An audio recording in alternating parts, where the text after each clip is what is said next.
J'ai entendu le directeur du CNC que Canal pouvait pas se retirer mais semble être dans le déni et était passé sur France Inter. C'est vrai qu'on en avait, on a pas regardé ça. En plus ça peut faire un petit contenu React. Haha. Le directeur par intérim, faut le rappeler. Oui c'est vrai, c'est vrai. Parce qu'il n'y a toujours pas de nouveau directeur, je crois. Est-ce qu'il est quelque part? Est-ce que c'est quelque part? J'ai vu que c'était avant-hier, peut-être le 31, quelque chose du genre. Voilà, plus de 180 millions de billets vendus. Donc il y a ça. Après, bon, faut voir. Si on a un CNC solide, c'est bien, mais bon. Bah ouais, de toute façon, en vrai, les gens. C'est le président qui décide. Le protectionnisme, ça se fait aussi par la loi, par la chronologie des médias, etc. quoi. Mais du coup, on peut regarder ça, hein, France Inter. En plus, on n'a pas grand-chose comme actu. Donc on va quand même faire un bingo. Hein. Oui. Hop. Mais là, ça fait même pas 1 heure qu'on est en live, c'est surtout pour ça. Donc, tac. On rappelle les gens, petit bingo normalement, si vous n'avez pas rempli votre bingo. Je sais pas s'il y a des gens qui sont chauds pour passer déjà. Mais voilà. Et si jamais il y a personne qui est chaud, on a Nosferatu, Robert Eggers qui passe à Comedy Video Club, on peut se mater ça. Mais voilà. Salut Lucas. Le président a plus aucune légitimité, il va pas nommer un gars du CNC. Oui, voilà, c'est ça. Donc après, il peut le faire. Oui. Il peut le faire, c'est un peu ça le pire. Donc bon, pourquoi pas. Ah, Nemo. Ah, après, que des films japonais. On a déjà eu un bingo très japonais. Oui, donc on varie les bingos. On choisira, et c'est possible qu'on refuse si vous avez trop de films japonais. Mais bref. Oui, en fait, c'est qu'on varie les bingos parce que la dernière fois, c'est très très weeb. Et on veut varier aussi les bingos. Donc. Oui. Mais bref. Là, on te fera des moyens, t'inquiète. Bien sûr. Mais du coup, on peut regarder ce qu'a à dire le directeur général délégué, président par intérim du Centre national du CNC globalement. Donc voilà, on va voir. Et c'était le 31 décembre. C'était en fait, moi je pensais que ça parlait principalement de l'année 2024. Donc du coup, on peut y revenir encore, hein, bien sûr. Mais voilà. Notre invité vient faire avec nous en avant-première, c'est le cas de le dire, le bilan de l'année 2024 dans les cinémas, Olivier. Donc on rappelle, excellente année pour le cinéma français, notamment grâce à des très gros films qui sont sortis, des très grosses comédies, il y a eu du bon bouche à oreille, mais aussi des adaptations très attendues comme L'Amour ouf, Le Comte de Monte Cristo, et mine de rien aussi, du très bon cru niveau cinéma américain, même si c'était principalement des suites, qui ont permis d'amener du monde. Il parle des billets puis du CNC et de Canal. C'est trop bien parce que moi je pensais ça dure 10 minutes. Oui, bien sûr. Moi je pensais qu'il parlait que des billets et que des ventes. C'est Volaille qui ont sauvé le cinéma cette année, je pense. Oui. Oui. C'est grâce à nous. Mais bref. Et en rare bonjour. Bonjour Simon Le Baron. Directeur général, donc président. on rappelle, voilà, le père de Brivan qui est actuellement à l'écran et qui est vraiment. C'est professeur Xavier, mon père. Président par intérim, donc parce que l'ancien président a eu des accusations au cul et qu'il a été viré. Voilà. Donc, et que le président du CNC est nommé par le président de la République. Voilà, et vous captez bien. Il y a autre chose à foutre en ce moment. Vous captez bien qu'on en a rien à branler, donc voilà. Donc bien sûr. Par intérim du CNC, le Centre national du cinéma. Et... J'aime bien qu'on rappelle, même à la radio, qu'on rappelle que c'est le président par intérim, hein, vraiment. Et de l'image. En même temps, c'est réel. Enfin, Ah oui. Mais vous nous présentez donc ce matin vos chiffres. C'est Jean Messia en blanc, c'est un peu ça. Attends, faut que je le revoie avec cette donnée. 2024 a été un bon cru, un très bon cru. C'est un très bon cru. Non, je suis pas d'accord. Moi, je vois le truc. C'est quand il a parlé que je me suis dit oui. 2024 a été un bon cru, un très bon cru. C'est un très bon cru. C'est 180 300 000 billets de cinéma vendus en France. C'est une double exception. 80 millions pour ma part. Hein. Ils viennent de moi, les 80 millions. Oui, ils viennent de moi. Et les 100 millions restantes, c'est moi. Et les 300 000, c'est le chat globalement. Voilà. Ouais, le charge de la France. Cette année, le seul pays dans lequel davantage de gens que l'an dernier auront poussé la porte d'une salle de cinéma. Un million de plus à peu près. 1 million de plus à peu près que l'an dernier. Oui. Mais je veux dire, si vous prenez tous les autres pays d'Europe, les États-Unis, la Corée du Sud, on sera 13 ans de ça de 2023. Sachant qu'en 2023, la France avait déjà rebondi beaucoup plus haut que tous ces pays dans le monde. Donc, oui, 2023 était déjà une très bonne année. Notamment, et c'est là aussi pourquoi on attend beaucoup Avatar 3, c'est que c'était notamment grâce à Avatar 2 qui s'est sorti en fin d'année 2022. Et en fait, c'est que chaque année, il y a des gros trucs en fait. Ah bah bien sûr. Et là, cette année, ça risque d'être gros. Et aussi parce qu'en 2023, on a été une année très cinéphile et on a accepté énormément les films qui avaient un peu bidé aux États-Unis. Je pense à The Fabelmans, je pense à Babylon, je pense au Scorsese. Bah oui, ça c'était cette année, enfin l'année Ah oui, dernière. spécifiquement Mais 2023, l'année 2023, on a beaucoup, parce que là ça parle de l'année 2023, l'année 2023, on a beaucoup plus accepté les films américains qui avaient bidé. Donc, voilà. Et parce que Et en France on a également, quelque chose à l'année foutre dernière. on a quelque chose à foutre de l'art globalement et des auteurs, enfin en général. On hein, est une nation évidemment. plutôt cinéphile globalement. C'est même ça, si, celle qui a le plus au cinéma. qui a Même le plus si de on festivals rappelle, aussi. 180 millions de billets vendus, ça veut dire que globalement, un Français moyen ira 3 fois au cinéma. Parce qu'on compte pas les enfants qui y vont pas, tout ça. Mais voilà, un Français moyen ira 3 fois au cinéma. Donc voilà, c'est pas non plus énorme dans l'année, hein, j'entends. Oui, mais c'est suffisant pour être le premier pays d'Europe. Voilà, c'est un peu Voire ça. du monde, donc. Ouais, du monde. Donc, En termes de remontée, oui, ça c'est sûr. oui, je parle de ça. Donc, ce que ça voilà quoi. Sachant que les États-Unis. Oui, ça reste beaucoup. Ça veut dire que le passé, système fonctionne et il est précieux. Les États-Unis, à part Disney, ont passé une plutôt mauvaise année, hein, globalement. Après, il y a aussi eu la grève. Moi, j'attends de voir Hollywood comment ils vont se relever parce qu'il y a eu la grève des auteurs et tout, mais Bien attendons sûr. de voir. Grève Mais des bon, auteurs et des acteurs également. C'est pour ça qu'il y a eu beaucoup de films qui ont dû être reportés à 2023, tout ça. J'ai l'impression. On est à 3 billets par personne par an, globalement, à peu près. J'ai quand même l'impression que pour Hollywood 2024, on va encore essuyer les plâtres et je pense que ça va être si 2025. ça, si ça revient, s'ils reprennent du poil de la bête, ça sera que en 2026-2027. Ouais. Si ils reprennent du poil de la bête. Pour moi, ça va reprendre. C'est juste que là, pour moi, ça va être 2025 où on a vu, il y a beaucoup d'actualités. Il y a le Superman, il y a Avatar 3, il y a Mission Impossible. Puis voir ce que Trump aussi va se passer. Aussi. Déjà aussi, enfin, à voir aussi s'il n'y a pas une nouvelle, je sais pas s'il y aura une nouvelle grève peut-être, mais ou s'il y a des nouveaux événements graves. Globalement, le cinéma américain pendant Trump, c'était pas non plus horrible. Oui, mais là, c'est le Trump est encore mais plus là, le Trump est qu'avant, plus horrible qu'avant, donc à voir. Oui, il est revenu pour et on parle beaucoup pire. du cinéma américain, mais parce que c'est le cinéma avec le cinéma français qui a su à peu près se relever. Mais oui, en tout cas, aux US, je parle de la stat par rapport aux autres pays. Je crois qu'aux US... Alors, je sais qu'on avait trouvé des pourcentages avec, par exemple, la Corée du Sud, moins 41%. Alors, je sais plus si c'était en fréquentation, en chiffre... Oui, pas en termes de billets par personne par an. Mais en tout cas, je crois qu'aux États-Unis, ça doit être à peu près pareil, parce que ça reste quand même une très grosse industrie. Et on connaît quasiment que les États-Unis, mais parce que c'est un gros facteur. Après, je me demande si effectivement d'autres pays pourraient remonter. Je ne sais pas si la Corée du Sud pourrait remonter. C'est possible si parce que là, il y a un Park Chan-wook qui va sortir, il y a un Bong Joon-ho aussi. Même si Bong Joon-ho, c'est une prod ricaine. Il y a quand même un côté où d'autres pays pourraient bien remonter, mais en tout cas, là, cette année, c'était surtout porté par des films français, hein, on va être honnête, globalement, qui a représenté plus que les films américains. Mais c'est surtout que les films américains se sont pas mal plantés, que ce soit en France ou aux États-Unis, ou en tout cas qu'ils n'ont pas fait autant que prévu. On pense notamment à Warner qui a passé une plutôt mauvaise année avec Furiosa, Joker 2 et des trucs du genre. C'est lequel Legendary aussi. Merci Nicolas. Legendary, ils ont passé une très... Lionsgate. Lionsgate, oui. Je pensais à Lionsgate. Ouf. Avec Borderlands, Megalopolis. Même si en vrai, alors il y a Écran Large qu'on avait fait une vidéo, mais en vrai, Lionsgate, malgré tous les bits qu'ils ont, en vrai, ils sont pas si mal parce que.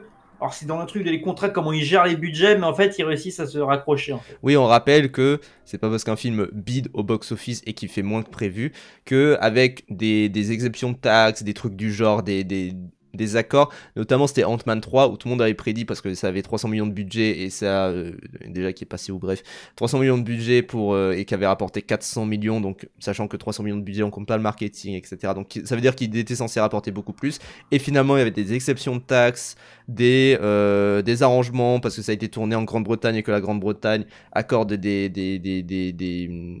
bénéfices, etc. Oui, Toki. Donc ça là-dessus, ça a quand même généré un bénéfice de quelques milliers d'euros et en plus derrière c'est sur Disney+, donc ça va continuer à générer des sous quoi globalement. Donc voilà, salut Otoke, salut tous ceux qui arrivent. On avait déjà une base beaucoup plus... D'ailleurs c'est marrant, c'est que les taxes, etc., pour pas faire de coûts en plus dans les pays, ça a enculé l'industrie australienne, parce qu'ils ont fait ça tout le temps après Mad Max. Ouais. Et en fait, ça les a baisés parce que du coup, tout le monde allait tourner là-bas, ça faisait pas plus suivre l'économie vu qu'ils payaient pas plus. Et ça a enculé l'industrie cinématographique australienne. Et là, je résume très grossièrement en vrai. Mais voilà. On dit beaucoup plus haut que tous ces pays dans le monde. Donc on avait déjà une base beaucoup plus solide que tous nos concurrents. Donc ça, c'est la première exception française. Et la deuxième exception française, c'est que c'est une fréquentation qui est tirée par le cinéma national. Oui, voilà. On va voir ça, justement, les films français qui ont eu un succès énorme cette année. Pour rester sur le chiffre global, 181 millions de spectateurs dans les salles françaises, un tout petit peu plus. On est quand même assez loin globalement des chiffres d'avant Covid. Alors on est 12,8% en dessous des chiffres d'avant Covid. 2019, c'était 213 millions. Voilà. Alors, la moyenne... Après, là, c'est aussi que, et c'est justement pour ça que je parlais des films américains qui bidaient, c'est que, par exemple, on a connu un très mauvais mois d'avril, mais parce qu'il n'y avait pas grand-chose qui sortait, en fait, en avril. J'ai plus le souvenir de ce qu'il y avait en salle. D'ailleurs, je vais essayer de regarder avec le calendrier des sorties à côté pour savoir à peu près. Mais en tout cas, il y a ce truc où, en avril... En avril, en tout cas, c'était pas terrible, quoi, globalement, le cinéma, j'ai l'impression. Je sais plus, est-ce que j'ai sur Letterboxd mon journal. En mai également, parce que ça comptait beaucoup sur Furiosa, quoi, globalement. Mais voilà, mais en tout cas, on a su quand même se relever de ce mois d'avril assez catastrophique, grâce à un mois de mai plutôt bon nationalement, grâce à... encore une fois, un petit truc en plus qui globalement a vraiment beaucoup sauvé le cinéma, on va dire. Donc voilà. Et la portée ça, les Contes de Monte Cristo, ils ont porté le cinéma français. Mois d'avril, là, je regarde, là, il y avait Civil War et Godzilla X Kong en ricain. C'était pas non plus, voilà, c'était pas non plus géant, quoi. Après, c'est tous les 2-3 ans que le cinéma français marche mieux en France que le cinéma américain. C'est pas si exceptionnel que ça. Oui, bien sûr, c'est juste que là, on est beaucoup porté par le cinéma national, quoi. Mais plus que précédemment. C'est pas juste en mode on les dépasse un petit peu et puis basta. Mais ouais. On a l'habitude de raisonner sur une moyenne des années d'avant Covid. Donc effectivement, on est un petit peu plus de 12% en dessous de la moyenne d'avant Covid. Mais si on retient la tendance, c'est-à-dire les derniers mois de l'année 2024, on a quasiment recollé aux chiffres d'avant la pandémie. Parce que oui, c'est ça. C'est en gros. Il faut dire que l'année 2024, elle a été très contrastée. Mal commencé. Voilà, très mal commencé parce qu'en réalité, les films de nos amis américains étaient restés dans les frigidaires. C'est la faute des Américains. Tout est de la faute des Américains. Moi, globalement, c'est ma take. À cause de la grève à Hollywood. Des comédiens et des scénaristes à Hollywood. Donc, en réalité, on a 4 premiers mois de l'année 2024 sans film américain. Et notamment, du coup, un mois d'avril catastrophique. Bien meilleur. Ouais. Parce que, globalement, en avril, là, je regarde également mon truc. Niveau film français, même film hors américain, il y a quand même eu Nous les Leroy, Le Mal n'existe pas, Il reste encore demain, qui avait pas mal marché, en plus il reste encore demain en France. Et après, début du mois de mai, il y a eu Challengers, Petite Main, côté français, et évidemment les films de Cannes aussi. Les films de Cannes qui n'ont pas forcément super bien marché non plus, mais voilà. Tac.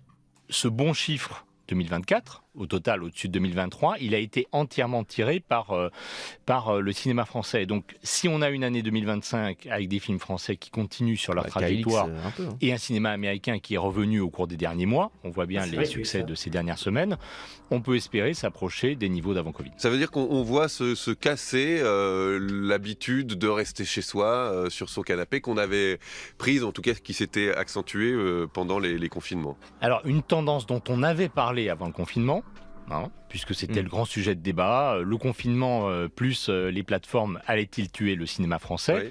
Mais en réalité, assez rapidement, la France a retrouvé des niveaux assez élevés. Alors effectivement, comme je le disais en introduction, c'est pas le cas de tous ses voisins. Mais je dirais, en réalité, en France, on a repris le chemin des salles assez rapidement et à un bon niveau. Grâce en grande partie, vous l'avez dit, au cinéma français, près de la moitié de tous les tickets vendus pour des films français cette année. 44,4% de part de marché pour des films français. Et ce que je voulais dire, oui, par rapport à effectivement ce côté, l'habitude qu'on peut avoir de ne plus trop aller au cinéma et de rester chez soi ou d'attendre, ça c'est un truc qu'on a grâce aussi, enfin c'est un truc qu'on a évité grâce à la chronologie des médias, et c'est là où on est super fort en France, c'est qu'on a vraiment ce système-là qui, et c'est d'ailleurs Emmanuel Macron qui en parlait très bien dans une interview pour Variety, par rapport au boom culturel français, etc., qu'on a connu aussi grâce aux JO, etc. C'est ce côté où on a moins cette habitude-là, parce qu'aux États-Unis, par exemple, avec le Covid, comme c'est free shot et tout le monde va et tout le monde fait ce qu'il veut, etc., il y avait plein de films qui sont sortis pendant le Covid, à la fois au cinéma et sur les plateformes. Super. Quel intérêt d'aller au cinéma, du coup? C'est un peu ça le truc. Ouais. Et du coup, nous, on a ce système de la chronologie des médias qui fait que la sortie au cinéma reste quand même un événement, et qu'au niveau des entrées, ça marche super bien, quoi. Et notamment, par exemple, là en 2024, aux États-Unis, il y a eu des bids un peu successifs. On pense à The Fall Guy, on pense à Furiosa, mais parce qu'en fait, les gens s'attendent à ce que ça sorte plus tard sur les plateformes. Et d'ailleurs, ils n'y croient tellement pas au film et ils croient tellement pas au bouche à oreille qu'il y a ce côté où The Fall Guy. Ça a bidé la première semaine, du coup ils ont annoncé vous inquiétez pas, d'ici 2 semaines ça sera sur notre plateforme. Super. Ouais, même quand le film marche, ils mettent sur les plateformes. Donc bon. Ça marche pas pour tout le monde ce système. Ah bah bien sûr, il faut aussi ça n'est pas non plus comment dire, ça veut pas dire non plus que ce système est parfait, bien sûr, et globalement il faut mettre en avant les petits films qui sortent, etc. Je sais pas si Bird fera par exemple beaucoup d'entrées, mais voilà quoi. Avec un non plus de bouche et plus d'oreilles. Bah ça c'est un peu... Vous avez vu pour qui ils ont voté? Bien sûr. Hein. Après la moitié on va voter pour Trump, quoi. Il y a beaucoup d'abstentionnisme. Oui, c'est vrai. Bien sûr, bien sûr. Dehors des États-Unis, qui évidemment consomment leur propre cinéma, il n'y a aucun pays au monde qui approche de ce chiffre. Oui, je pense qu'aux États-Unis ça doit être un bon 90%, 95%, un truc du genre. J'imagine, parce qu'ils consomment... Enfin, ils regardent très très peu de films non américains aux États-Unis. Hein. Et en réalité, ils sont allergiques aux sous-titres en plus, vraiment. Petite comparaison comparaison internationale, chez nos grands voisins européens, on navigue entre 15 et 25% de cinéma national. Ah ouais, putain. En France, oui. Donc on est à 44,4%. Ouais, on est deux fois plus fort, quoi. Les Américains sont à 37,6% cette année. Comment vous expliquez, vous, cette vitalité, outre, évidemment, vous allez me dire, le soutien du CNC, comment vous expliquez la vitalité des films français? Alors, le soutien du CNC, c'est quand même pas totalement anecdotique. Bon, alors, comment est-ce qu'on explique? C'est vrai que quand même, c'est pas rien, hein, bien sûr. Mais oui, ça compte, hein, ça compte dedans. Hein. Il a raison, hein. Mais... Il a pas tort, mais c'est vrai que c'est un système qui permet, en fait, parce que là, on va parler des gros films qui sont sortis, etc., mais il y a plein de petits films, et c'est un peu ce sur quoi on revenait aussi sur notre live un peu plus bilan, hein. C'est qu'il y a plein de petits films qui ont quand même fait des 500 000 entrées, des 100 000 entrées, des 200 000, etc., qui quand même ont pu participer au pactole, quoi, globalement. Et c'est des films qui ont pu exister grâce au CNC, également. De toute manière, il y a un peu ce côté où quasiment tous les films qui aujourd'hui sortent ont l'aide du CNC, donc bon. Ça permet des prises de risque quand même de mettre plein de nouveaux auteurs, parce qu'il y a aussi ce côté nouveaux auteurs, donc bien sûr. Ils peuvent pas être bankable vu que ils n'existent pas encore dans le paysage cinématographique. Et des films qui peuvent être reconnus en plus, plus ou moins à l'international, quoi. Salut, Kilu, pas besoin de crier. Le soutien du même essentiel. Comme toi. C'est quand même pas totalement anecdotique. Bon, alors, comment est-ce qu'on explique le soutien du film? Ça te permet de ne pas être rentable, de ne pas avoir à subir une rentabilité, ça c'est vrai. Ouais, c'est vrai qu'il y a quand même ce truc de que la critique faite par les droits tardés du CNC, c'est que sur l'angle, il faut que ça soit rentable. En fait, là, c'est juste une conception, limite, j'ai envie de dire, philosophique de l'art qui est différente, tu vois. Et en tout cas, ce système du CNC tend à ne pas favoriser cette vision rentabiliste, je sais pas comment on dit, libérale en tout cas, du cinéma. Puis surtout, ça reste une industrie. Hein. Le système du CNC, c'est un système. Ça veut dire que globalement, le cinéma français n'est pas à perte. C'est ça le truc. Et si tu regardes comme ça, et c'est d'ailleurs la critique qu'on faisait quand on faisait le react au mec de Sud Radio, c'est qu'ils regardaient les chiffres du 25 décembre, donc déjà pire jour pour regarder les chiffres, et ils regardaient que les bids. Pour les sorties du 25. Voilà, pour les sorties du 25 décembre. Et ils regardaient que les bids. Sauf que derrière, bon, déjà, le 25 décembre est probablement un des pires jours pour le cinéma français. Si ce n'est le pire. Cinéma. Oui, il faut arrêter le 25 décembre, c'est très mauvais pour le cinéma. mais globalement, je pense que le 25 décembre, c'est peut-être le pire jour pour le cinéma français, je sais pas trop. Parce que c'est ce qu'on se disait en plus, c'est que le cinéma, c'est jamais fermé. Le 17 février, quand même. C'est random. 17 février. Pas très bien. Mais ah t'inquiète poisson. Mais surtout il y a ce truc où oui, si tu cites 5 bids, tu ne cites pas tout ce qui fonctionne en fait. Vraiment. Surtout les gens captent pas que tout cet écosystème il est rentable. Bah oui, c'est ça. Et tu peux pas juste regarder les 4 films qui ont bidé dans la semaine et exempter le film qui a super bien marché quoi. Oui, et puis voilà, c'est ça. Et surtout, genre, ils disent Afouera le cinéma français et subventions en citant 5 films. Ouais. En citant 5 films sortis le 25 décembre, etc. En se basant sur des chiffres de quelqu'un qui ment, en fait, qui est malhonnête et qui mène une bataille idéologique, qui ne mène pas du journalisme, etc. C'est un droitardé qui veut la mort du cinéma français. Donc, aussi ce côté-là où. C'est le truc de Sud Radio est une catastrophe à tous les points. J'avais vu en bail en mode tu mets 1€ dans la machine, ça te sort 1,40€. Bah c'est Brivan qui dit ça par rapport aux aides de région. Mais c'est Vauquier ce qui dit ça. Et c'est Vauquier qui dit ça, qui dit tu mets 1€, ça te ressort 4€. C'est Vauquier, un LR hein, qui défend ce système-là. Qui défend les aides régionales. C'est que les libéraux capitalistes, en plus ils sont vraiment en mode mais ce rendement-là, c'est de la magie. C'est comme tu disais pas, c'est que, enfin, un truc qui date de 2014, donc à revérifier quand même. Mais le PIB, enfin ce que ça produit en termes de richesse, la culture, c'est supérieur à l'industrie automobile. Donc, ouais, tout à fait. Voilà. Même si le CNC a besoin d'une part de l'État, c'est pas par altruisme, c'est aussi parce que c'est rentable. Bah oui, parce que derrière ils ont des taxes dessus. Enfin, clairement, c'est très rentable globalement sur le long terme, hein, le CNC et même toute l'industrie de l'audiovisuel également. Enfin voilà. Oui, c'est pour ça que se focaliser sur l'intermittence, c'est pas rentable. Oui, d'accord, mais toute la culture qui est beaucoup publique, c'est très rentable en vrai. Oui, mais en fait c'est que ça. Et puis là, c'est que ça fait. C'est comme les hôpitaux, c'est pas rentable, c'est pas la question, c'est que déjà, ça fait vivre le pays, tu vois. Déjà en plus, même si la culture n'était pas rentable, qu'elle était déficitaire, c'est aussi quelque chose qui fait vivre les gens, qui anime les gens. Oui, c'est la vie en fait, tu vois. Et là, pour moi, on rentre sur de la conception philosophique en fait, de la vie en fait et d'une société. Et moi, je m'en fous que ça soit pas rentable, c'est pour ça que. C'est pour ça qu'on est de gauche, hein, globalement. Ah bah aussi, oui, bien sûr, on cherche pas la rentabilité sur des choses. Pour nous, oui, il y a des gens qui payent et ceux qui ont de l'argent, ils payent, oui, c'est comme ça. Ah bah oui, hein. C'est la vie, tu vois. Et sinon, un jour on est millionnaire, on va payer. De toute façon, si on paye et qu'on est millionnaire, on reste plus riche que la majorité des gens. Donc bon, c'est ça aussi qui est drôle. Moi, mon rêve de payer des impôts, globalement. Je crois que j'ai toujours pas payé d'impôts. Et il y a ce truc-là, sans parler du soft power de la culture, faire briller la France par son art, s'assurer une rentabilité sur le tourisme. Ah bah oui. En fait, oui. C'est pour ça que c'est difficile à mesurer, en fait. C'est que de se dire, est-ce que quelqu'un qui va, même à l'intérieur de la France, est-ce que quelqu'un qui va regarder 20 dieux va pas avoir envie d'acheter du comté après? Tu vois, un truc du genre. Moi j'en ai envie en tout cas. Bah oui, voilà. j'ai acheté du fromage, j'avais pas de comté mais j'ai acheté du fromage. Bah voilà, t'as acheté du fromage parce que t'as regardé un film. Après bon, c'est vraiment un truc de connard comme argument, mais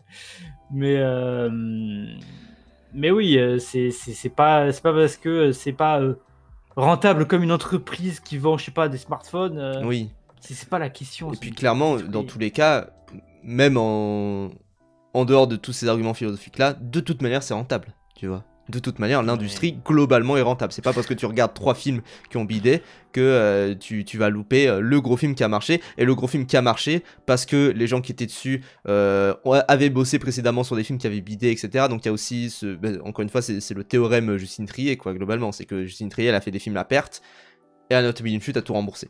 À perte, hein. Oui, voilà. Bien sûr. Parce que puis aussi t'as aussi ce fait que y a pas que le CNC, que l'argent public en vrai c'est rare qu'il y ait 50% du CNC qui finance quelque chose. Oui, c'est sur des en général c'est des films qui n'ont vraiment pas beaucoup de financement, voilà, qui coûtent pas très cher. Et surtout t'as les banques, les régions et d'autres trucs comme ça, et plein de boîtes de prod aussi qui mettent leur thune là-dedans. Donc bien sûr. Alors, les producteurs délégués, exécutifs et tout ça, c'est un bordel. Mais donc c'est pas que de l'argent public, quoi. Et puis il y a beaucoup d'argent qui viennent des précédents films, en fait, le compte de soutien automatique, l'avance sur recette, etc. Le fait qu'aussi que t'as alors je sais plus, je crois que t'as une aide en plus si c'est majoritairement français ton équipe technique. Enfin, ouais. T'as une aide aussi, et c'est un truc qui est développé dans le bouquin de Geneviève Cellier. T'as un bonus de plus 15%, je crois, sur certaines aides si ton équipe est paritaire. Des trucs du genre, enfin c'est si ton équipe technique respecte la parité, des trucs du genre, et ça c'est grâce à des lobbies, notamment le collectif 50-50 qui a vraiment fait beaucoup du lobbying vis-à-vis de ça et qui a marché, et heureusement, mais voilà quoi. Beaucoup d'argent, c'est les pré-achats des chaînes télé. Parce que c'est toute une économie qui tourne en fait. Voilà, c'est qu'en fait, c'est aussi ça pour ça que c'est débile la chronique de Sud Inter, le torchon de Sud Radio, ouais. Sud Inter. C'est que la vie d'un film, c'est pas que les premières semaines de cinéma, c'est aussi le bouche-oreille, tout ça, mais écoute, t'as le physique et la SVOD. Donc, et la diffusion et télé. La télé. La télé est très importante dans la production. Tout à fait. Du cinéma. Et oui, qui vraiment. Même si c'est un peu la raison pour laquelle on se tape plein de comédies de merde aussi. Oui, c'est parce qu'ils sont en mode on les rediffusera plus tard. Et d'ailleurs, à ce niveau-là, moi je cite toujours l'exemple de À l'abordage de Guillaume Braque, qui avait pas très bien marché au cinéma, vraiment même pas bien marché au cinéma. Mais quand il est sorti sur Netflix, il était en top 10 sur Netflix parce qu'il est sorti pile pendant l'été, etc. Ça avait super bien marché, tout ça. Qui apparemment, c'est une petite pépite méconnue. C'est très bon, très bon, ouais, À l'abordage, ouais. Très très sympa. Mais bref. Alors, le soutien du CNC, c'est quand même pas totalement anecdotique. Bon, alors, comment est-ce qu'on explique le soutien du film français ? Il est même essentiel. Voilà. Alors, d'abord, la première raison, c'est que les gens vont en salle de cinéma parce qu'ils ont envie de voir des films. Donc, ils vont en salle de cinéma parce qu'on leur fait des propositions. Oui, les gens aiment le cinéma, globalement. Bah oui, mais après, j'imagine ce qu'il va développer, c'est qu'il y a des films qui donnent envie, tu vois aussi. Oui. Il veut dire le Comte de Monte Cristo, qui leur agrée. Et donc aujourd'hui, c'est vrai, le cinéma français, c'est probablement le seul dans le monde, au moment où je vous parle, le cinéma français, il sait tout faire. C'est-à-dire, il sait proposer des grands films populaires, il sait proposer des récits dans tous les genres, C'est ça qui est cool, c'est que au moins le mec du CNC est pas là en mode il faut faire que des hits. Que des... C'est vrai, même si, enfin, c'est pas que c'est hypocrite, mais t'es en mode oui, bon, après le cinéma d'horreur, d'animation, même si c'est pas un genre cinéma d'animation, mais c'est catégorisé comme tel parce que un système de production et de création différent quand même, c'est dans ce sens-là que c'est quand même un genre à part. C'est dans la création que ça fait et les compétences que ça convoque et le temps, bref. Oui. Ce cinéma-là est quand même un peu sous-produit et pas avec les mêmes budgets en France, tu vois. Et le cinéma documentaire aussi qui a pas mal marché. On avait vu Golo Ricci, même Au Boulot aussi, qui avait plutôt bien marché, qui avait fait 400 000 entrées, un truc du genre. Donc il y a clairement un gros vivier de films qui ont super bien marché, mais dans tous les genres. Et c'est moi ça qui me rassure aussi avec la direction du CNC, parce que lui, bon, il est là par intérim, mais il représente globalement le CNC, tu vois.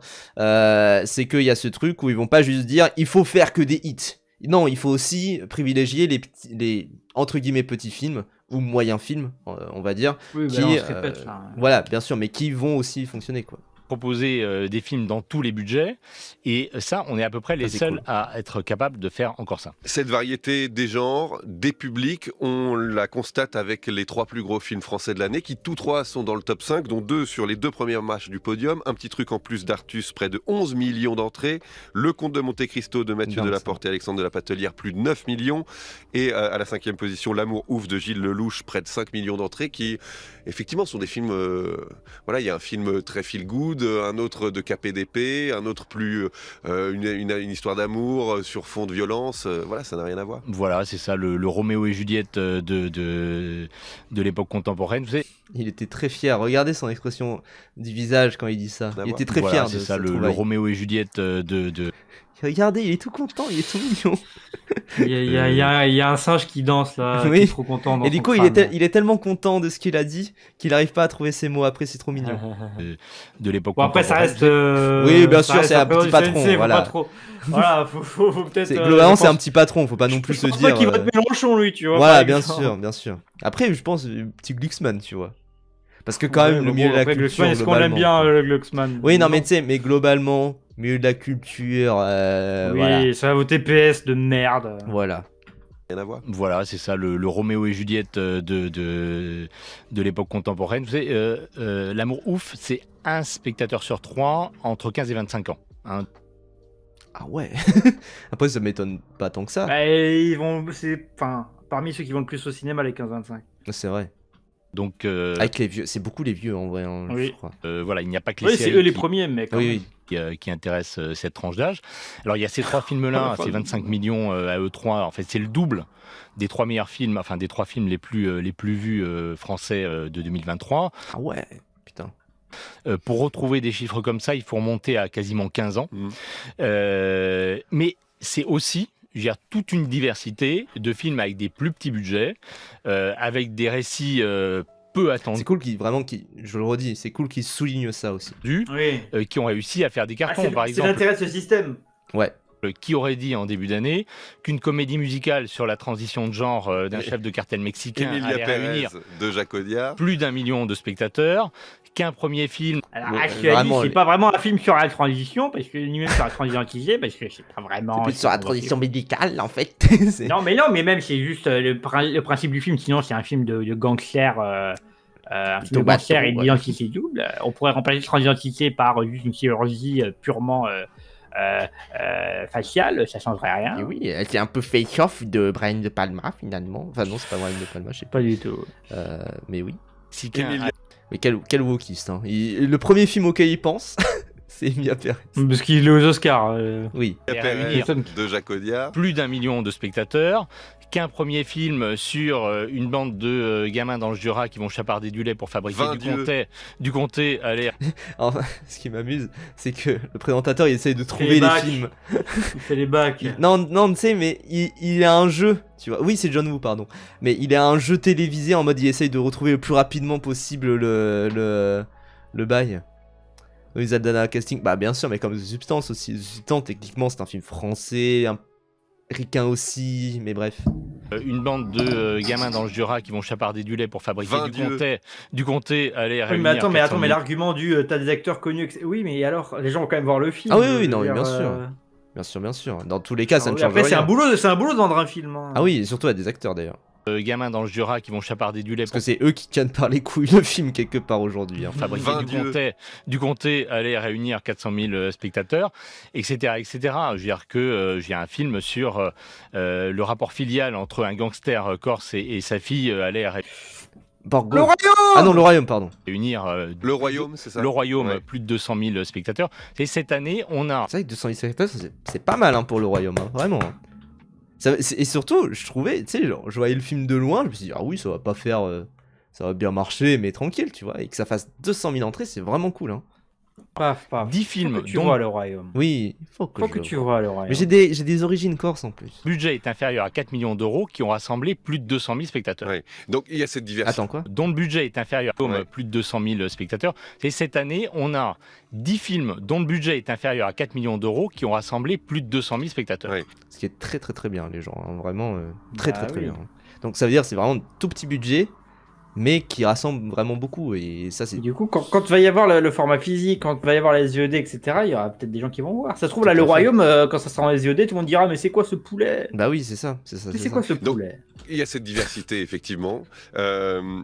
Quel rôle joue le cinéma dans cette France qui doute d'elle-même, qui est peut-être... C'est les mères qui doutent d'elles-mêmes. Oui, tendu. moi je doute jamais. Bah, en fait, le cinéma, il joue beaucoup de rôles à la fois. Mais en fait, écoutez, c'est les droits tardés de merde. Si on vote pas Mélenchon, il y aura plus de CNC. Il va dire ça, vraiment. Il faut voter Jean-Luc Mélenchon. C'est d'ailleurs une des raisons pour lesquelles... les pouvoirs publics s'y intéressent depuis très longtemps, hein, en réalité quasiment depuis l'origine. D'abord, le cinéma, il est revenu au centre qui va arriver dans l'interview. Conversation. Attendez. En réalité, quasiment depuis l'origine. D'abord, le cinéma, il est revenu au centre des conversations. Souvenez-vous, il y a 5 ans, on ne parlait plus que de séries. On parlait du cinéma, mais de façon marginale. Je veux dire, aujourd'hui, autour de la machine à café, au bureau, à la maison, dans les dîners de famille, le cinéma, c'est à nouveau devenu un sujet important. La deuxième raison, c'est que l'image animée, d'ailleurs que ça soit le film d'animation ou les séries ou le cinéma, ça véhicule de façon extrêmement puissante des valeurs et une culture. Et aussi, c'est le troisième point, c'est un art et une industrie, et vous savez que les filières dont s'occupe le CNC, la création audiovisuelle, cinéma, jeux vidéo, etc., c'est 150 000 emplois, c'est 13% d'emplois en plus qu'avant la crise. Malgré tout, on va vous demander de... Mais en vrai, c'est vrai qu'il y a ce côté, effectivement, j'ai l'impression qu'aujourd'hui, le cinéma, c'est beaucoup plus rassembleur que les séries, quoi. Pendant un temps, il y avait un gros boom des séries porté, j'ai l'impression, notamment par Game of Thrones, mais aussi par tout ce qui est Netflix et l'arrivée de Netflix en France, etc. Et aujourd'hui, ça commence petit à petit à s'effondrer, mais aussi parce que les séries et la production de séries commencent à s'effondrer, que les gens en ont marre d'attendre 3 ans avant de voir la saison. Je pense pas que ça s'effondrerait non plus. Tu vois. C'est pas que c'est en train de s'effondrer, mais en tout cas que j'ai l'impression que les gens en ont de plus en plus marre d'attendre 3 ans pour mercredi saison 2 ou un truc du genre, tu vois. C'est moi, Vas-y. c'est moi. Oui. C'est pour ça que je regarde pas trop de séries. Bah ouais, c'est ça. Mais J'attends que ça se termine. il y a un gros public qui se dit pourquoi je m'investirais dans cette série parce que en fait ils ont trop été déçus par des stratégies type celle de Netflix à se dire je vais pas regarder cette série parce que de toute manière elle sera annulée ou alors j'attends que la série soit totalement terminée et en fait ils attendent trop et du coup Netflix annule la série, tout ça donc. Et au final, ils sont un peu déçus parce que les fins de beaucoup de séries Netflix, par exemple, sont plutôt nulles. Et notamment, je pense aussi que Game of Thrones a beaucoup joué là-dedans parce que Game of Thrones, les gens ont été extrêmement déçus par la fin. Ça a effacé de la carte quasiment entièrement Game of Thrones. Ils ont Oui, pu alors que la revenir. série, elle serait bien. Hein. Alors que la série, globalement, tout le monde a suivi les épisodes, etc. Moi, j'ai toujours pas maté d'ailleurs Game of Thrones. Mais globalement, il y a ce truc où on a attendu 4 ans pour Squid Game saison 2 et finalement c'est une première partie d'une série c'est une première partie qui sera terminée à la saison 3 etc.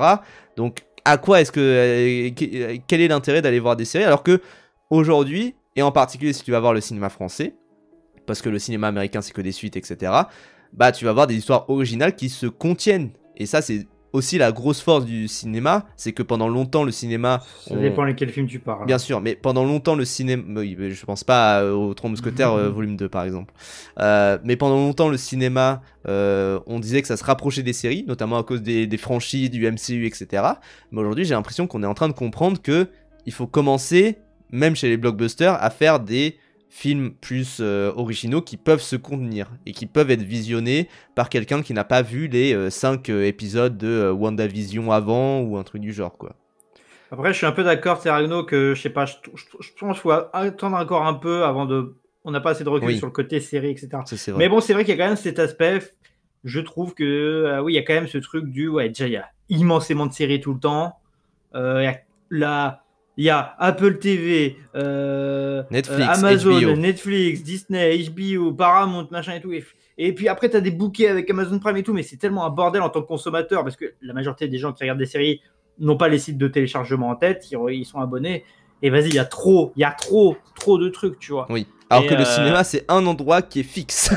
Et, ça ne bouge pas. Canal+, c'est vrai. Et t'as cette chose aussi où, ça c'est ce qu'on défend avec PAF, on est persuadé que l'événementialisation d'une sortie cinéma joue beaucoup sur comment une œuvre reste dans le temps en fait et dans la tête.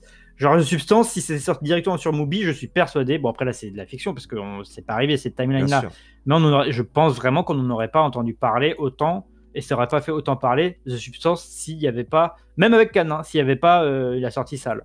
Bah parce que l'importance dans The Substance, par exemple, c'est les réactions spectateurs, c'est les gens qui sortent de la salle, c'est aussi le fait d'être confronté à la chose. Et typiquement, par exemple, aux États-Unis, il y a un rapport, par exemple, à Emilia Pérez, qui est vraiment extrêmement... où ils disent c'est de la merde, mais pourquoi? Et moi, je me souviens, j'ai vu un tweet comme ça, c'est qu'il y a quelqu'un qui disait « Oh, regardez Emilia Pérez, comment c'est mal filmé !» Et tu regardes, et en fait, il regardait ça sur sa télé, en pleine journée, donc avec les flashs qui viennent, et notamment, il regardait la fin, qui est beaucoup dans le noir, etc., qui est pas super bien filmé, on va être honnête, de base, mais il regardait ça comme ça, il disait oh c'est une horreur, c'est impossible à regarder. Mais derrière, alors qu'en vrai, ce qui est horrible, c'est qu'il a raison, sauf que ton exemple pue la merde. Oui. Du coup, ça le. Oui, voilà, c'est ça. Et du coup, il y a ce rapport là où, mais que ça soit pour les séries ou pour le cinéma, c'est que effectivement regarder un film chez soi, tu n'auras pas du tout la même aura quoi. Oui, après tu peux très bien kiffer un film chez toi, il y a pas de souci, hein, mais moi typiquement We Live in Time, je l'ai regardé chez moi et je me suis pas dit ah bah non, j'aurais dû le regarder. J'ai cru que tu allais le voir au cinéma, t'as bien eu raison. Hein. Oui, voilà. Mais aussi ce côté aussi comme tu es plus concentré sur le film, tu perçois plus des choses qui peuvent te toucher, tu vois. Je pense que si Toto-chan, je l'avais vu chez moi, j'aurais moins été dedans et j'en aurais moins trouvé de choses que j'adore dans le film en termes de subtilité des choses, etc. Je suis encore deg d'en avoir mal parlé, mais vraiment les choses. Tu en reparleras si jamais tu retrouves les mots. Mais si t'as cet aspect-là, en tout cas, qui fait que, à mon avis, ça joue sur l'appréciation que tu peux avoir d'un film et le bouche à oreille qui va être positif. Voilà. Oui, clairement. Donc, ouais. En tout cas, les séries, c'est has-been, ça y est. Je suis content qu'on revienne. Pour le coup, je pense vraiment que c'est faux ça. Après, je sais pas, cette année, j'ai pas l'impression. Arcane, comment tout le monde en parlait pendant des il y a eu Arcane, Rose et Chevalier qui citait également le docu sur DJ Mehdi et Samuel. Mais globalement, je sais pas, il y a eu Arcane, The Penguin. Mais tu sais, il n'y a pas eu des blockbusters. Même House of the Dragon a beaucoup déçu aussi. Et Moi, globalement... je suis plus les séries. Il y a quoi? Il y a Severance qui fait parler, non? De quoi? Severance, la série. Ah oui, Apple TV. Severance, là, qui va sortir là, je crois, là, c'est la saison 2. Ouais. Voilà, quoi. The Penguin. The Bah oui, Penguin. The Penguin. En même temps, ils s'appellent The Penguin, quoi. Genre, Final Fantasy. oui, la série sur DJ Mehdi, il y a Samuel aussi, qui a fait un peu... Bah après, c'est des gros succès par rapport à leur échelle. C'est pas des gros succès. Samuel, c'est pas si tu sais juste Voilà. par les bandeurs. Ouais, c'est pour Ou ça c'est que je vraiment dis ça. succès populaire à la Arcane. Oui, voilà, il y a eu la saison 2 des Anneaux du Pouvoir, qui en a entendu parler, quoi. Il y a un peu ça. Alors que c'est quand même le Seigneur des Anneaux. Après, il va y avoir Harry Potter qui va sortir, on va peut-être en entendre parler. Hein. 25 millions de vues. Ouais, c'est Ah pas ouais. mal, hein. C'est quand même pas mal. Et ça a Ouais, beaucoup marché sur TikTok aussi, ça a été une trend. Alors qu'il y a Digital Circus. Hein. Alors que Kaizen, il a fait combien? Il y a franchement Digital Circus, donc parlez pas de Ah bah série. ouais. Hein. 1000 emplois. Mm. C'est 13%. Le truc sur le Love Story de Prime, oui aussi, c'est vrai, il y a eu ça. Mais bref, la série Ah, Fallout. la série Fallout. C'est oui. vrai, la série Fallout. La série C'est vrai, Fallout. c'est vrai, c'est Ouais, vrai. j'ai fait assez pour les Fallout. C'est vrai. J'ai bien envie. C'est la meilleure fiction FR sur l'enfance depuis les 4 son coup. Faut calmer un petit peu. C'est pas mal, hein. Moi j'ai regardé quelques épisodes. Roi des Chevaliers, tu as vu Toto-chan qui sort au cinéma. La création audiovisuelle, cinéma, jeux vidéo, etc. C'est 150 000 emplois. Mm. C'est 13% d'emplois en plus qu'avant la crise. Malgré tout, on va vous demander de faire des économies, comme la plupart des secteurs. Vous êtes inquiets, pas particulièrement? Alors, nous, on n'est pas particulièrement inquiets. Les économies, parce que- tu sais, genre c'est le mot magique, fais des économies. Ouais, Pourquoi? bah pourquoi, Pourquoi où? Tu vois, où est-ce qu'on Où, en comment, fait? pourquoi, dans quel but, quel est le... Il y avait les Marioles. C'est vrai, comme grande série de l'année, il y avait les Marioles. Hein. Vous êtes inquiets, Ah, pas c'était particulièrement? Oui, c'est vrai, il y a eu le Zoro avec du jardin. En ce moment, je vois mais que ça, des ça a affiches dans bidé, le métro. non Non, mais je vois que des affiches dans le métro parce que. C'est en déjà gros- sorti ça, hein. Oui, c'est déjà sorti, mais là, ça sort sur France Télé, je crois. Alors, bref. nous, on n'est pas particulièrement inquiets parce qu'en réalité, Game Guy, je suis pareil. J'ai regardé 3 épisodes, j'ai fait allez. on a un Ah, système moi j'aime bien l'esthétique. qui est financé d'une façon extrêmement particulière. Il faut savoir que les gens qui nous écoutent, pas 1 euro de leur impôt sur les sociétés, pas 1 euro de leur TVA, Oui. pas un impôt. Oui, enfin, putain. Parce que voilà, Oui, tous mais les. si vous allez au cinéma, vous payez. Mais tu vois, je Oui. sais pas si ce type est de gauche, hein. Mais en tout cas, il est anti-droite. Non, mais au bout c'est pas une question de droite ou de gauche, c'est vraiment une question de. C'est juste réel en fait. C'est la. Vauquier défend ce système. Bah Qu'est-ce que oui. tu veux que je te dise de plus? C'est juste. Même, moi je pense, à mon Non, mais avis. parce que là, il répond aux arguments des droitards en mode le CNC financé par nos impôts. Oui, mais ça, c'est des arguments de mauvaise foi. Mais tu vois, Oui, bien sûr, aussi- mais c'est des aussi- arguments aussi qui existent et qui sont C'est assez aussi tout populaires. le combat, et ça je pense pour le coup qu'il est vraiment pas d'extrême droite. C'est aussi le combat que mène l'extrême droite. Oui, Parce qu'ils savent que le service public, etc., le milieu culturel est leur ennemi. Bien Donc, sûr. donc ça attaque là-dessus. Et c'est surtout, c'est faux. Et puis avec tous les trucs de débiles en mode Papacito, etc., des stations ciné, c'est juste la réalité de comment fonctionne le business du CNC aussi, quoi. c'est vrai. Genre, d'un point de vue Bah, libéral, pas il un est complètement défendable ce système. 1 euro de leur impôt sur les sociétés, pas 1 euro de leur TVA, pas 1 euro de leur impôt sur le revenu ne va au CNC. Je veux dire, 100% du budget du CNC, il provient de taxes qui sont prélevées sur les entreprises du secteur. C'est-à-dire que, évidemment, Oui. c'est de l'argent public, mais qui... Oui, parce que voilà, les gens pensent argent public égale mes impôts. Ce n'est pas Oui. le cas. L'argent public. Subvention c'est- égale, ils prennent à moi. Voilà, l'argent public, c'est aussi les taxes sur Total, c'est aussi les taxes sur machin. Ce n'est pas, voilà, c'est ça. En réalité, Alors après, tu peux te dire oui en faisant machin. Oui, quand je prends une bouteille de Coca, ça va dans les bénéfices de Coca et donc après on prend de l'argent à Coca. Mais c'est pas. Oui, mais dans ce cas-là, vis dans la forêt. il Voilà. vit dans une cabane, Ah, joue c'est dans Minecraft, l'argument, je sais c'est pas. l'argument gauchiste. Bah non, mais au bout d'un moment, il casse les couilles. Si vous voulez pas payer d'argent, ben dans ce cas, si vous vous blessez à la main, faites vous-même, soyez dans Minecraft. Je Oui, sais voilà. pas, quand Joël dans Last of Us et prenez un bandana. Enfin, non, C'est comme dans Daisy. Elle m'énerve cette critique parce qu'à ce moment-là, on est sur un tiers en mode De mais- mauvaise Dans foi, ce cas, mais oui. ne vis pas dans une société en fait. Après, je crois qu'il y a une Parce que petite part qui vient de l'État. Je crois pas, hein. En vrai, ou alors c'est une toute petite part. Quand l'impôt sur le wokisme. Mais en fait, c'est juste que. Je crois que ça passe par l'État. Mais du coup, c'est juste que ça passe par l'État, quoi. C'est voilà. Mais globalement, ça vient effectivement des fournisseurs d'accès à Internet, des chaînes télé, enfin des groupes qui ont des chaînes télé, et de vos places de cinéma. Et en plus, il y a Redevance Télé qui a été supprimée en plus, je crois. Oui. En plus. Donc il y a oui. même plus ça. Bah oui. est prélevé sur des entreprises qui financent déjà le budget de l'État. En particulier Canal+. Voilà, c'est ça. Qui est le premier financeur du cinéma français encore aujourd'hui et qui menace de se retirer en retirant ses chaînes payantes de la TNT, donc plus de taxes ou beaucoup moins. Ce serait un coup de vieux énorme pour le cinéma français. Vous pensez que Canal+ mettra ses menaces à exécution? Alors moi, quand j'écoute le très talentueux patron de Canal+, c'est-à-dire Maxime Sada, j'entends tout le contraire. Hein. J'entends au contraire réaffirmer la vocation au cinéma de la chaîne.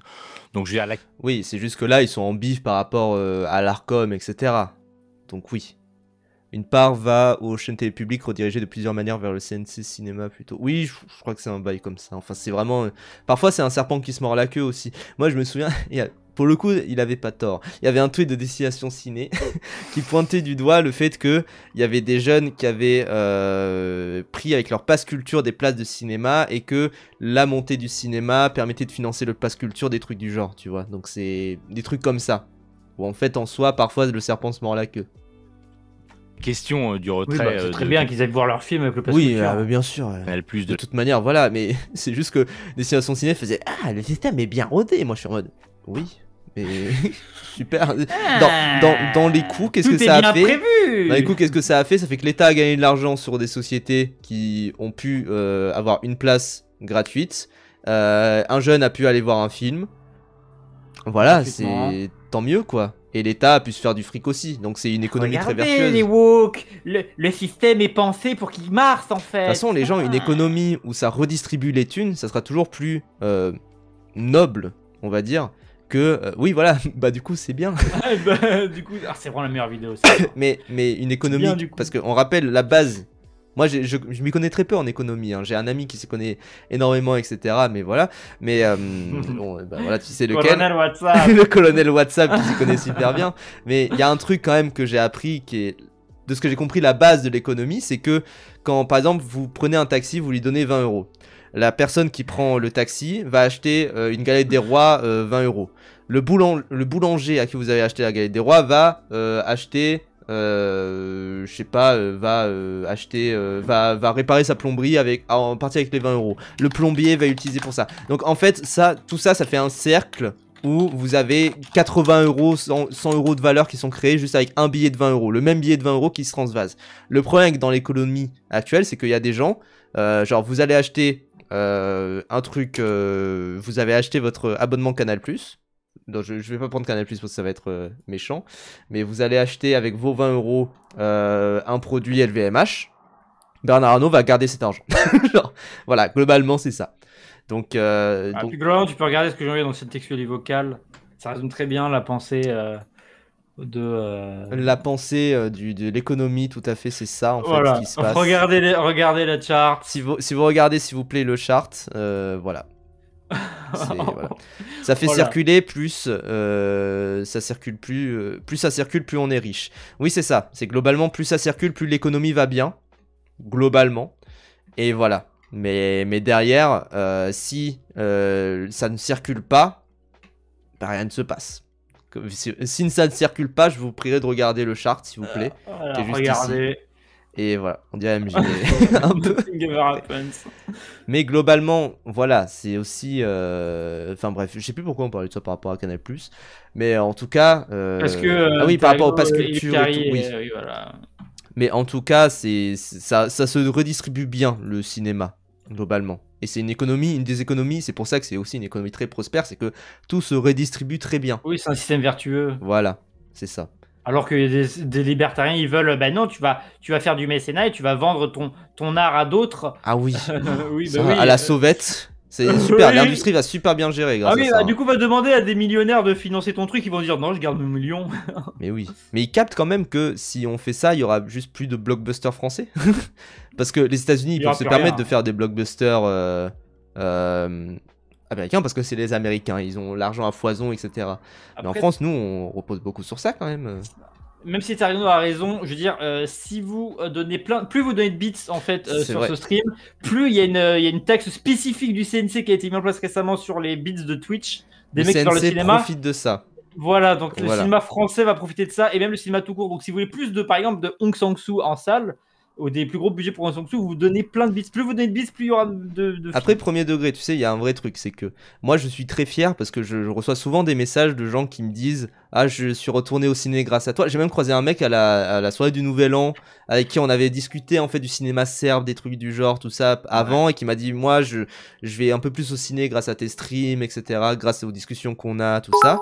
Merci Médicis qui finance le cinéma français. Voilà, et là où je voulais en venir, c'est que les gens qui me disent trop bien, je vais au ciné. Moi, vous savez, on paye nos abonnements au cinéma en fait. On les paye, c'est un certain truc par an, enfin voilà. Et derrière, c'est un certain montant par an.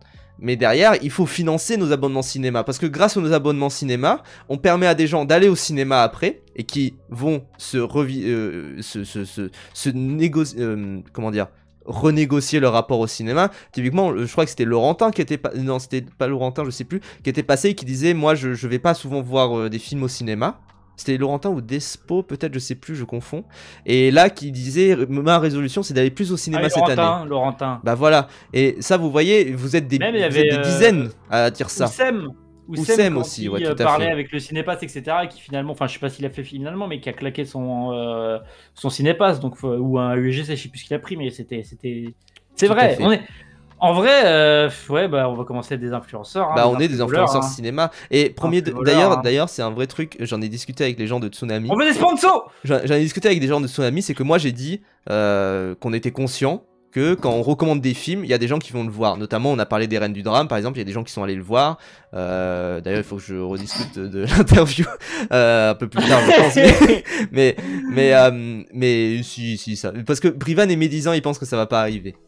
Moi je suis en mode. J'ai rien dit. Si, t'as dit ça. Mais non, mais c'est juste que quand. Non, j'ai pas envie d'en parler. C'est juste ça se reporte, c'est normal, ça s'est reporté deux fois, voilà. T'as un peu des méfiances, mais voilà. Mais du coup, il y a ce truc où. Comment dire nous, on est conscient en fait que quand on recommande des films, il y a des gens qui vont le voir. Et Tsunami, Nicolas de Tsunami, donc le rédac chef, m'a dit c'est bien parce que ça, c'est un truc dans la presse spécialisés par exemple, les gens n'en sont pas conscients. Les gens ne sont pas conscients que quand ils dérecommandent un film, il y a des gens qui vont pas aller le voir, et que quand ils recommandent un film, les gens vont aller le voir. Ils sont pas conscients de ça. Et nous, comme on a un rapport plus direct aux gens, je pense qu'on le voit déjà de base. De Twitch, ouais. Et on le voit, et surtout on voit des gens qui ont dit ah j'ai vu bah, je sais pas, peut-être que des gens vont aller voir Bird ou Toto-chan grâce à nous. Oui, Toto-chan. Déjà. Et voilà, et ils vont dire bah super, et puis voilà. Et ensuite. Vous dire c'est de la merde. Et ensuite, nous, comme on a ce rapport-là, on est beaucoup plus conscient de ça. Et ça, c'est, je pense, notre force aussi, en tant qu'influenceur. C'est de se dire que des gens vont voir des films. Influenceur quand on aura le hashtag sponsorisé dans nos. Déjà, dans hashtag Mubi ou hashtag je sais plus quoi. Ah ouais. Mais voilà. Par la faute de Brivan, si je vais pas aller voir Toto, il a mal défendu. C'est vrai que j'en ai mal parlé, c'est horrible. Il y a des films, j'attends vos avis avant d'y aller, genre Nosferatu. Bon, au final, je vais avoir la flemme vu les récentes news dessus. Il est bien, Nosferatu. Vraiment, il est bien. De toute façon, je regarde. De toute façon, Argolido, faut pas dégoûter. Ouais, Argolido qui est un anti-influenceur. C'est un anti-influenceur, vraiment. C'est vraiment. Alors lui, tu le mets. Tu le payes pour niquer ta boîte, quoi, vraiment. Et vraiment, le fait qu'il ait dit c'est une année de merde, globalement, ça m'a fumé, hein. Vraiment. Ouais. Il n'y a pas assez de bons films, ça va être un top 5. Oui, vraiment. Et par contre, il a bien fait un top 5 flop, hein. C'est vraiment. Il a pas eu de doute, hein. Oui, top 10. Mais non, top 5, je sais plus. Je sais plus, mais allez voir Toto-chan, c'est la conclusion. Hein. Mais oui. Mais pardon. Alors moi, quand j'écoute le très talentueux patron de Canal+, c'est-à-dire Maxime Sada, j'entends tout le contraire. Hein. J'entends. Ça, je serais passé à côté des Reines du Drame. Mais vous voyez, ça nous fait premier degré, ça m'émeut beaucoup. Puis aussi le côté fragile. Hein. Le côté, je rigole. Hein. Oh, on peut plus rien dire. Là, le truc qui est cool aussi, c'est le rapport. Comme le rapport direct, ça évite ce que je trouve peut vite y avoir, que ce soit même des gens que j'aime bien en podcast, etc. Le côté hiérarchique en mode lui a dit ça, donc il y a une sorte de rapport de pouvoir en mode si j'ai pas aimé le film qu'il a aimé, ça veut dire que il y a peut-être un petit souci et tout, tu vois. Alors que là, comme il y a un rapport où vous pouvez parler directement, vous pouvez nous dire non, tu dis de la merde, non, je suis pas d'accord, un machin, oui, et le côté ne pas sacraliser la vie de quelqu'un qui peut être chiant. Oui, globalement, nos avis, en plus, on le dit à chaque fois. Enfin, quand on est passé à côté d'un film, on dit on est passé à côté. Quand on dit on aime, on peut dire aussi bon, par contre, c'est que moi. Genre, Syntex, par exemple, on l'a quand même tous les deux recommandé. plus tôt. Ah, il est bien, il est bien. On a dit que c'était bien, mais on a dit par contre attention, c'est pas pour tous les publics, tout ça. On est quand même assez, et c'est ce que dit en plus Eraïm, c'est faut dire quand les films sont mauvais, et on le dit, genre We Live in Time, vous pouvez passer à côté quoi. Ah oui. Après tu vois, Irène, il y a aussi ce côté-là en mode, bon après là on parle sur de la philosophie de l'art, mais est-ce que il y en a qui disent, enfin, désolé, mais après la personne existe, donc c'est pas faux, mais Argolido va te dire que plein de films sont mauvais. Il disait quand même que Takahata, la princesse Kaguya, c'était mauvais. Donc à partir de là, à quel moment est-ce que les mauvais films, qui soient pas des catastrophes industrielles, type les films de Uwe Boll, ou Borderlands ou Venom 3, des trucs du genre quoi. Donc voilà, donc après tu vois pourras radicalement mauvais. En me prenant comme exemple, moi je considère les films d'un réalisateur que beaucoup de gens aiment dans ce chat, enfin en tout cas dans les habitués que c'est Aung Sang Soo, je considère que ce sont des très mauvais films. C'est pas pareil. Tu vas pas les dérecommander. Je pense, si, par contre je les recommande pas. Hein. Ah. je pense sincèrement que ce sont des mauvais films, dans le souvenir que j'en ai en tout cas. Donc bon, c'est ce débat-là en fait, tu vois. Oui, bien sûr, qu'est-ce qu'un mauvais film, ça c'est sûr et certain aussi. Voilà. Mais après, de toute manière, il y a aussi des films, enfin Venom 3, on en a parlé en mode c'est quand même de la merde. Quoi. Oui. Mais bon, tu vois, dans le Discord, il y a quelqu'un qui a dit qu'il a quand même aimé Venom 3. Donc, oui, aussi, c'est ça. Donc il y a ça, ce truc. En mode, après, tu peux prendre du plaisir en trouvant que c'est de la merde. Tu peux voir des films de merde et pas y prendre de plaisir. Enfin, tu peux voir des bons films et en fait pas du tout rentrer dedans parce que t'as d'autres problèmes dans ta tête, etc. quoi. Donc, y a ça, IRM, tu vois, c'est l'expérience esthétique. Après, mauvais film, je pense que ça existe, mais pas au tiers ou en mode de dire. Tu vois, il y aura sûrement des mecs qui vont kiffer We Live in Time, ils vont te le défendre bien, tu vois. Bien sûr. C'est un gros truc.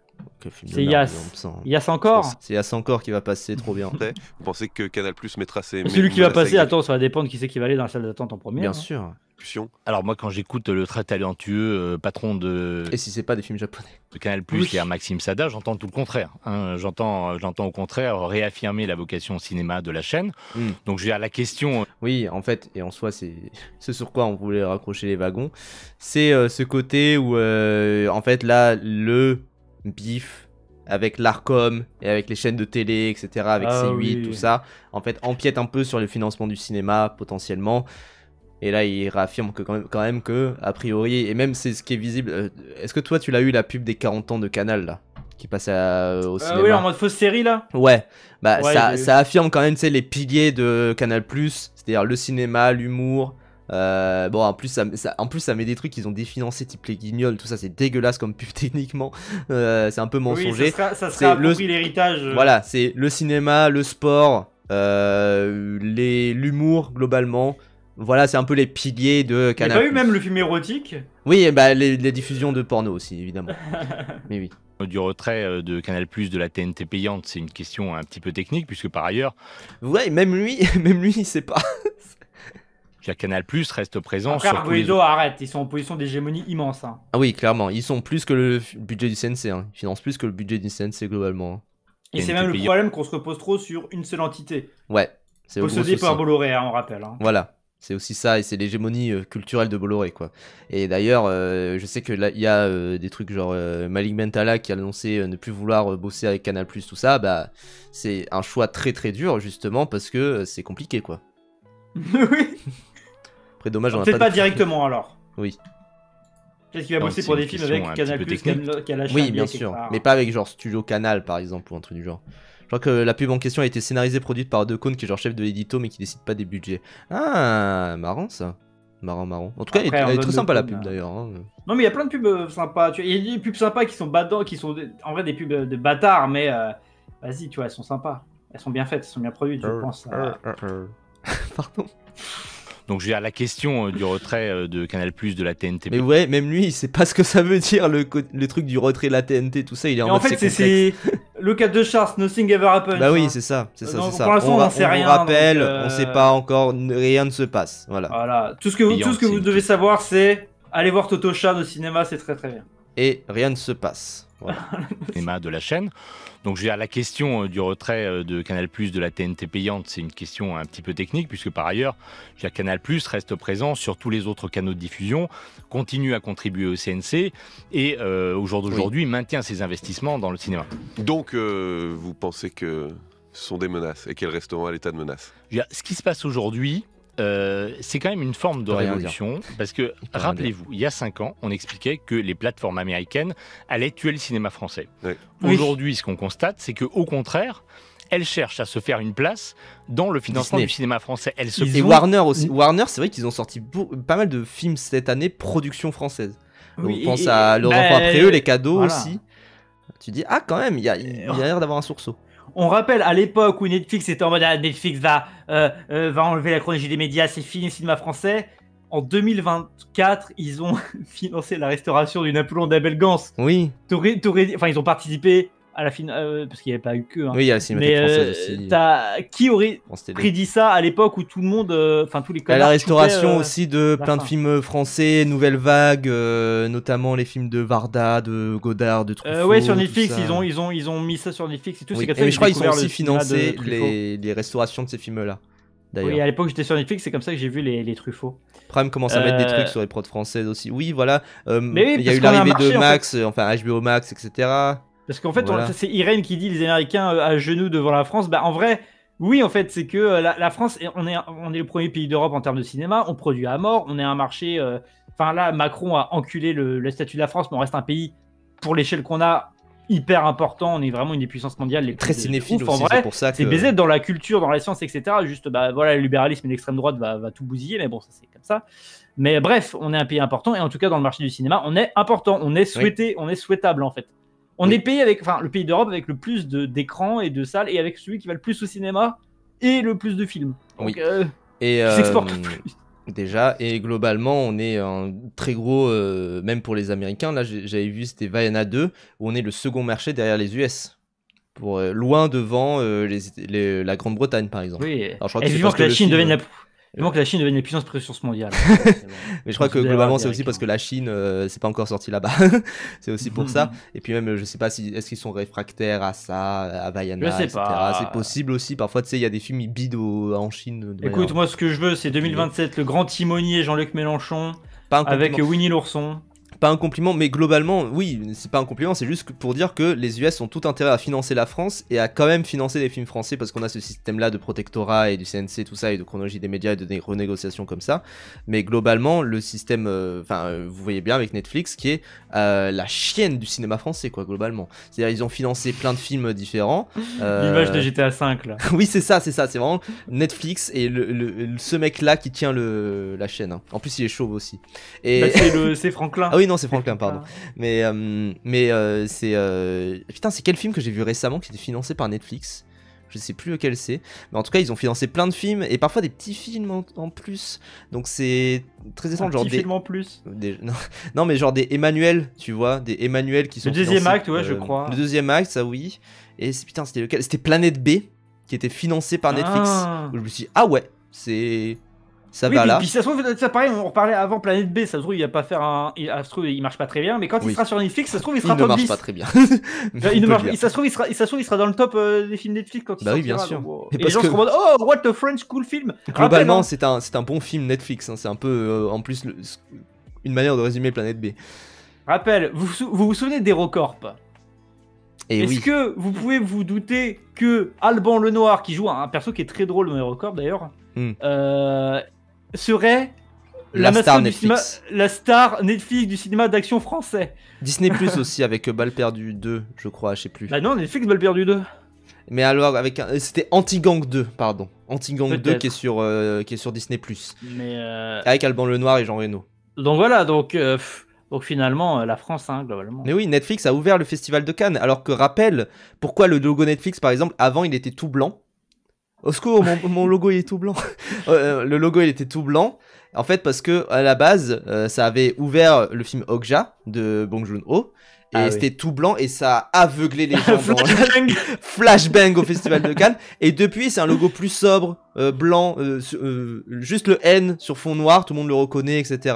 Oui, en plus le logo est vraiment beau. Déjà, pour que ça puisse passer, etc. Et derrière, ça a été toute une thématique de légitimation par rapport au festival de Cannes, où ça a été très très important à ce moment-là, et où c'est aussi ce que dit Théano, c'est qu'à l'époque ça a hué les logos de Netflix à Cannes. Aujourd'hui, t'as le deuxième acte qui passe à Cannes, et où il y a le logo Netflix en gros, en large, dans la salle de cinéma.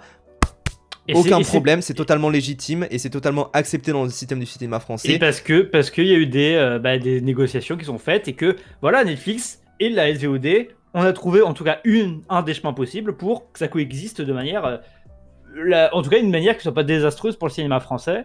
Tout à fait. Et c'est pour ça que pour Disney, Canal, etc., attendons de voir, on va pas commencer à être en mode oui. C'est la fin des haricots. Mais globalement, de toute manière, la stratégie de Netflix qui est de dire on finance le cinéma français pour avoir les droits internationaux, typiquement c'est sur Emilia Pérez où ça fait ça, et on finance aussi parfois des plus petits films qui pourraient avoir une vertu internationale. Je pense à Planète B où ça parle beaucoup en anglais par exemple aussi. C'est un peu un petit détail. Je pense à Emmanuel où ça se passe entièrement en dehors de la France et où du coup ça parle en anglais. Je pense même à Papacito Algérie qui est financé par Netflix, on ne sait pas pourquoi, mais où en fait il y a une vertu de vouloir s'implémenter dans plein d'autres territoires que la France et à ne pas penser que à la France. Mais en somme, ce que ça fait, et la stratégie de Netflix, c'est que ça finance le cinéma français. Et ça c'est tout à fait louable et ça c'est tout à fait... Et ça, c'est vraiment bien, quoi, globalement. Bah, tu m'étonnes. Bah oui. Regardez, Disney+, par exemple, se bat pour pouvoir financer et acheter du cinéma français aux côtés de Canal+. C'est quand même un renversement de perspective absolument extraordinaire. Et donc, moi, je suis certain qu'il faut que les acteurs historiques, et notamment Canal+, qui est le premier d'entre eux, conservent évidemment leur position et que, à côté, on puisse trouver justement une combinaison de financement pour le cinéma français avec les plateformes, avec les chaînes historiques, avec les salles de cinéma. Et ces salles qui ont accueilli donc énormément de spectateurs cette année, 181 millions, vous nous l'avez dit en avant-première ce matin sur France Inter. Merci d'être venu nous parler de cette très bonne année dans les salles françaises. Olivier Henrard, président par intérim du Centre National du Cinéma et de l'Image Animée. Notre invité... Ouais, c'était cool, hein. Bah oui, le cinéma français ça marche qu'en France. Globalement, ça marche beaucoup en France, ouais. Ça, c'est sûr. Bah, ça marche en France, non, c'est les cinémas qui se portent le plus. Après, oui, mais après, Le Comte de Monte Cristo, par exemple, apparemment, ça marche, ça va. Ça va.